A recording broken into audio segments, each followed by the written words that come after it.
South Africa's governing party, the African National Congress, is faced with great pressure to regain public trust, rebuild and to strengthen its leadership. Over a couple of months and days leading to the 55th conference, we have heard different voices and frustrations within the ANC and its members. Some analysts have described the disqualification of some members of the ANC from contesting the party's top leadership structure as fertile ground for further divisions within the ruling party.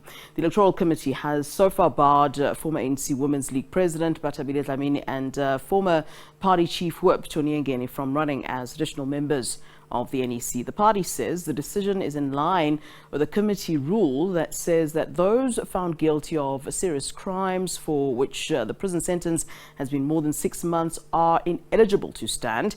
We are joined here in studio by ANC NEC member Dakota to discuss the goings-on in the ANC ahead of the conference next weekend. Dakota, a warm welcome to you and thank you very much for joining us here on SABC News. Thank you very much for the opportunity and greetings to all the viewers at home. Let's start here. Let's talk broadly for a minute. What is the status currently of the organization, of the ANC as a governing party? And as we're leading up to the conference, are you confident that the party is in fact ready to hold the conference this coming weekend? Indeed, as the party, we are ready to hold the national conference of the ANC. So far, BGMs out of 4,200 and something branches has been held. Delegates have been nominated, and those delegates would be coming to NASREC from the 14th.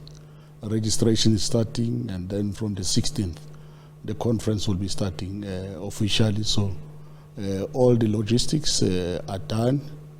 Accommodation has been booked, emergency services will be there, and we expect all the things to run smoothly. We are obviously just days away from this conference. What outcomes of the conference will give society the hope that the ANC is the right party to be trusted, where, as you know, there's a lot of distrust at the moment when it comes to issues of championing the fight against poverty, unemployment and inequality, and that very important issue of corruption. What outcomes should we as a society be looking out for from this conference, where we could perhaps regain that trust of the party? Look, the ANC has always been a glorious movement of the people of South Africa and of Africa. And the ANC has been known throughout the world as one of the most reliable heritage of the liberation struggle. And it has been respected for that. So we need to redeem the ANC from the current reputational damage as well as the image crisis, which is caused by individuals in the African National Congress. For instance, I would make you an example. That our national interest when we were waging the struggle was to ensure a better life for all, in particular the motive forces of the revolution, who stands to benefit from the pursuance of the struggle by the African National Congress. Now, that particular national interest of ensuring a better life to all has been subsumed by individual interest of greed, of selfishness, of self-aggrandizement, of looting of public resources.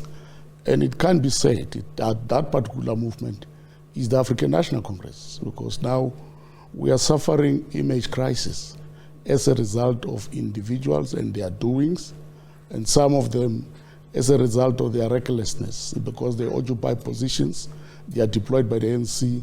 We have to suffer the collateral damage. Yeah, well, I'm glad you took it there, because I don't want to seem unfair in my questioning of this. You're talking about this fight against corruption, where in fact many ANC leaders have been talking about and saying that this is a real fight. You're talking about the reputational damage to the ANC and certain individuals in the ANC. Those certain individuals we're talking about are in fact ANC leaders. So one should ask the question, and rightly ask, which which leaders are able to credibly say that they are, in fact, challenging the issue of corruption. I mean, when some of them are perceived to be corrupt themselves, when so many of those names are, in fact, tainted. And I mean, I think it's fair to say, I mean, even the president of the party itself embroiled and finding himself besieged in this Phala issue. Yes, indeed, we have a challenge. We need to raise the bar as the African National Congress. We used to have one of the renowned, revered, and esteemed president called President Oliver Tambo. The ANC was scattered in 8 frontiers.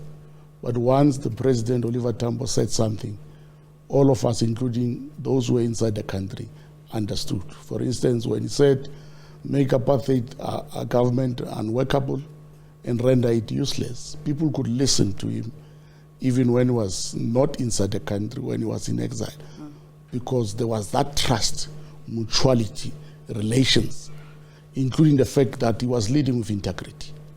And that is what we need to pursue going forward for the African National Congress. We should not embark on any talk shows, on any public relations efforts. We must be Tambo-like if we want to lead this particular society, because people of South Africa, in particular the downtrodden, the oppressed and the poor, have always had faith in the ANC as their liberator, as their heritage, and we need to redeem the ANC from some of us who bring some wrong tendencies, mafia-like leadership style and intimidation, extortion, and funny things. I mean, we're turning the ANC into a mockery. The sooner we bring it to the national interest, the proper agenda of which the ANC was founded for, which was to fight apartheid colonialism, liberating black peoples and Africans in particular from the bondages of slavery. And the sooner we get to our senses, the better for us, because we're losing the point and we're losing touch now with our people. And it has reached proportion of mistrust, of sense of incumbency, that when they see us, they see some criminal element or something very wrong. And that is not the case with leaders who were before us there.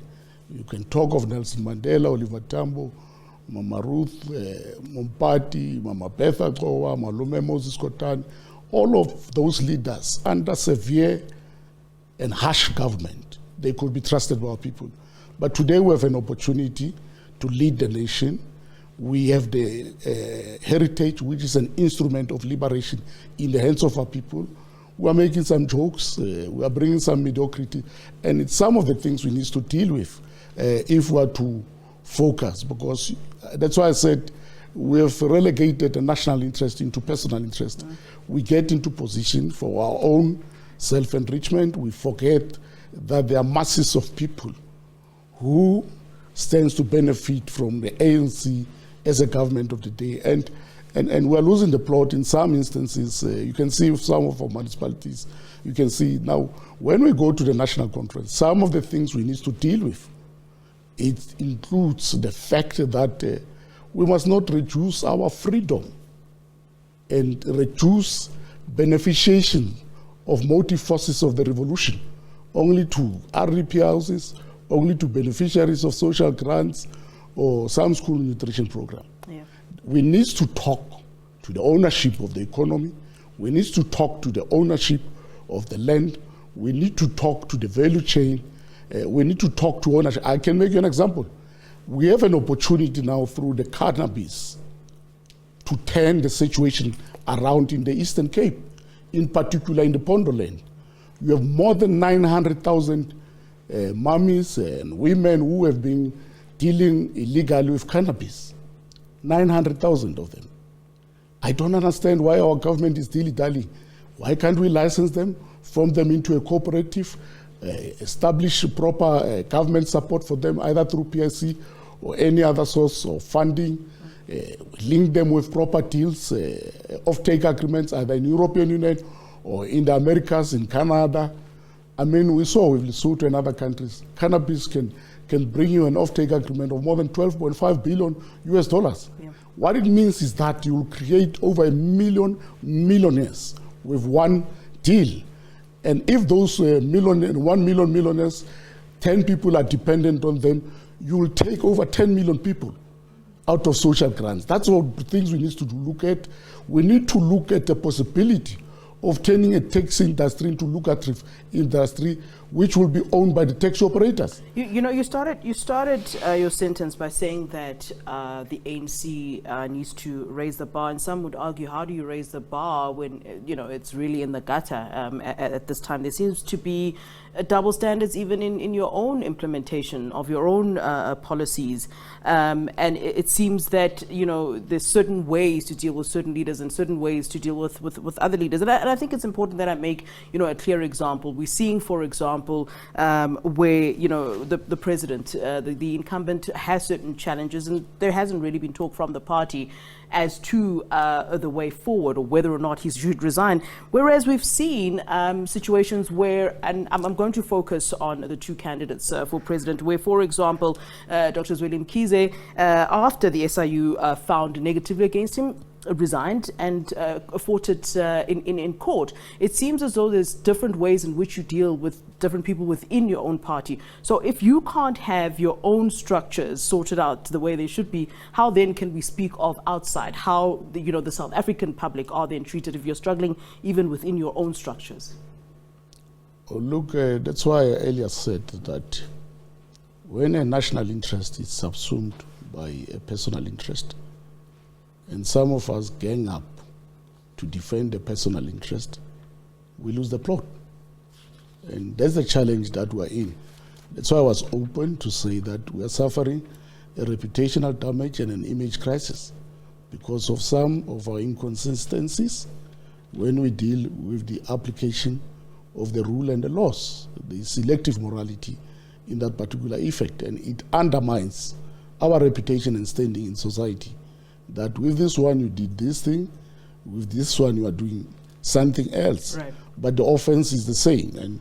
And I think it's a matter that we when we go to the conference plenary, these are some of the things we need to deal with, because we can't turn the whole heritage and national liberation movement into some organization which can be understood to be wanting to liberate people, taking them out of poverty and the bondages of apartheid colonialism. So we need to refocus our energy. We need to refocus our historical mission. We need to refocus and get to the point, because now what happens? Personal interest has taken ahead than the agenda of what this movement was created for. We need to get to that particular point of why the ANC was formed and why the ANC was trusted for over 100 years, and why only now do some of us get to be doubted as leaders of the ANC, because people feel that we don't handle matters openly and correctly. And we can't reduce the ANC into an animal farm where they are children of a lesser God or they are children of a better God. It cannot be tolerated, because that's another form of slavery or neo-colonialism, wherein we are subjected to another apartheid, but on our own, with our own people and own leaders. And it's unfair, because we need to be focusing the nation. We have a challenge of load shedding. We have a challenge, according to Statistics South Africa, that over 25 million South Africans sleep every day without food, despite our mitigation of more than 17 million beneficiaries of social grants. So we have a serious problem, and some of these things manifest themselves into other wrong tendencies, like xenophobic attack, because some South Africans don't understand why is our country playing charity to other people, who some come here undocumented and illegal, and yet we have our own people who sleep without food here, who are taxpayers, who are ratepayers, and who are voters. It's just quite some of the things and contradictions that may lead to. And all of this, if not given a proper direction, they can lead to civil disobedience. They can lead to an unpalatable situation. And I don't think it's the direction we need to take. We need to ensure that we build this country like our forebears and foremothers and forefathers have wanted it to be. One of the best nations amongst the nations in the world. Abutakota, I want to continue then on this issue of the contradictions and the lack of consistency. Just in the news today, in fact, we hear Minister Gwede Mantashe saying that MPs need to toe the line during former President Jacob Zuma's tenure, it was in fact the opposite, where, when there was, motion of confidence, many senior leaders of the ANC, in fact, said the direct opposite of that, saying that, MP should in fact go against the NEC's decisions. I mean, where do you stand? Is there an issue with implementation when it comes to your own processes? The narrative here seems to have changed this time around. Why is that? Look, the issue of the mandate is not a mandate that is given through press briefing or public statement. That's why there's a caucus. In a caucus means a private meeting. In a caucus, that's where the mandate can be given. Because I will not give a mandate on television now. I will be in contempt of the Constitutional Court order, which ordered that Zuma, on a matter between him and Parliament and the EFF, President Zuma and the executive must be held accountable by the parliamentarians. Second to that particular thing is that parliamentarians must exercise their vote or their rights to vote in line with the oath of office they've taken of the Republic. And if I was to give a mandate to people who have taken an oath of office through a press briefing, that would be very illegal according to that court order. And I would not want to embark on a contempt of a court order, but safe to say that I'm sure the political committee of the ANC, the Whip Party, will deal with this matter with MPs, because I have limitations as the court. I work for the party full-time in the Lutula House. I'm not a parliamentarian, so I will not be participating in the process. And I know those who are responsible, they will go and deliver the message of the party. And so what happened in the past with President Zuma, we need to be consistent. Yeah. I agree, including the fact that as a party, we need to lead and respect the rule of law. There are court orders which were issued by the apex court of the land on such issue of voting, that even parliamentarians are allowed to vote with their conscience because they've taken an oath to represent a republic, not necessarily only a party. So we need to be sensitive to such court orders, because we may be trampling on the rule of law and undermining our own democracy. And it's incumbent upon us as the governing party to respect institutions of our state, respect institutions of our democracy, so that we can get a backing and a trust of everybody that we mean it when we say it. Yeah, there's been a lot of commentary. I mean, you were talking just now about NEC meetings and so forth. There's a lot of commentary, even from ANC members about the attitude of the president, during the NEC meeting, the one where he had in fact recused himself. And then we hear, a senior member of the ANC, NEC, that's Dr. Zweli Mkhize, saying that these meetings are sometimes run in a mafia style. You actually use the term mafia style. It's quite interesting to me that the word would come up, more than once. Any commentary on this and that perception that these meetings are not being properly run? No. Look, I have to come to that particular point. Indeed, the president came to the NEC meeting because the matter under discussion was involving him. And normally in the NC, it's a practice, or even elsewhere, that once your name is in the agenda item, you need to recuse yourself from the meeting. And he basically did that, and both the NWC and the RNC allowed him to recuse himself. The point that Comrade Zweli Mkhize was coming on, it was related to when the meeting was summarized, whilst other people were supposed to speak. There was that particular despondency that we can't run meetings like that. We must allow everybody to air their views. And that particular matter has been considered by the NEC, and I think we're on a path of ensuring that it gets corrected, because we can't run an organization as big as the NC through bullying or either through cyber bullying, because part of what is wrong, it's what some of us have been saying in Twitter, in Facebook, about the panel report. I mean, We can't intimidate our jurists, we can't intimidate our parliamentarians, we can't intimidate our cabinet members, including the police, for doing their work. That's very criminal and very... I'm being told to wrap up, but I just very quickly want to get an answer for you on this one. Your expectations going into the conference, and is there an expectation that, you know, the issue on Phala is going to have, you know, an impact either way, negatively or positively, on the conference as it is to get underway in a few days' time? Look, our expectations is that there must be decorum to the conference. We must bring a watershed conference of the ANC, because as a governing party we have the burden of responsibility to lead society, and any conflict in our conference can lead to civil disobedience, to unrest, and even worse, to a civil war. So we must treat this conference with the necessary sensitivity, because here we carry the hopes of all South Africans, and any mistake or recklessness from our side can collapse the nation. So what I would request from all of us is that people must refrain from tabloid politics, like the one you saw today in the newspapers about our TG, and I'm happy that he's taking the matter to the Inspector General of Intelligence, where there's an attempt to besmirch or blackmail his name. And obviously we'll expect a lot of that over the coming week because of the conference, because everybody, they are now playing dirty to want to get anyone on step aside, want to get anyone decampaigned. That is not what we want. Whether Phala, whether digital vibes, the horses is bolted. Let us go to conference and allow branch delegates to decide on policy, to decide on who must lead the ANC.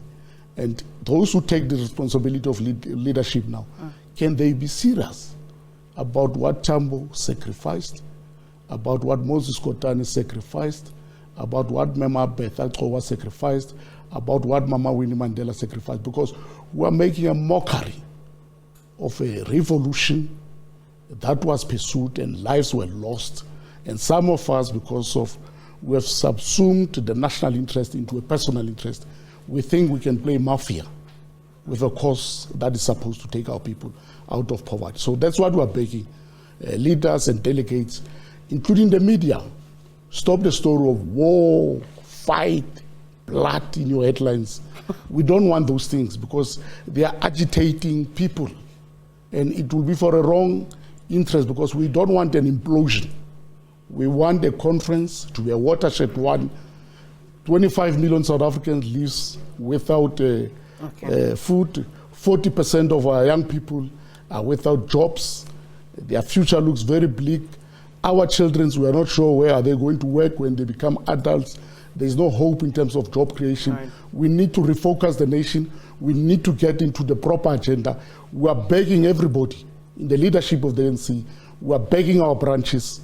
Can we take our people serious, like Oliver Tambo did? Dakota, thanks very much for giving us your time here on SABC News. Dakota Lekhwete, NCNEC and NWC, a member, of course, talking the readiness to hold, the party's readiness rather, to hold the 55th National Conference, which will certainly be held in the next few days.